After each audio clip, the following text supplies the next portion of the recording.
జగన్ రెడ్డి మద్యపాన నిషేధం చేయకపోగా కొత్త పేర్లతో నాసిరకం బ్రాండ్లు తీసుకొచ్చాడు. ప్రజలకు ఇష్టమైన మద్యం కాక తాను అమ్మిందే కొనాలనే హుకుం తీసుకొచ్చాడు. వైఎస్ఆర్సీపీ హయాంలో మన హయాంలో బ్రాండ్లో ఒకసారి గమనిస్తే boom beer, president medal, governor's choice, power star 999, 999 legend. కాకపోతే ఆంధ్రప్రదేశ్లో తప్ప మరెక్కడ కనిపించవు. ఎందుకంటే బేసిక్లీ బ్రాండ్లు ఏవైనా కూడా తేడా పడవు. బ్రాండ్లు అంటారా యానా కొడుకన్నా మందే లేదా? ఈ దొంగ మందులు తయారు చేసి జనాల్ని చంపుకుంటా ఇప్పుడు అంతా వచ్చేది కల్తీ మందు. అది 30 రూపాయల క్వార్టర్ని 250 రూపాయలకు అమ్ముతున్నారు. ఈరోజు రాష్ట్రాన్ని మధ్యాంధ్రప్రదేశ్గా మార్చేశాడు.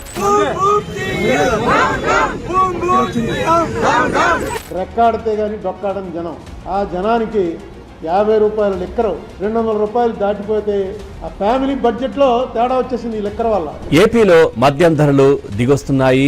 జే ట్యాక్స్ లేకపోవడంతో కూటమి ప్రభుత్వం కమిషన్లను బంద్ చేయడంతో మద్యం బ్రాండ్ల ధరలు తగ్గుతున్నాయి.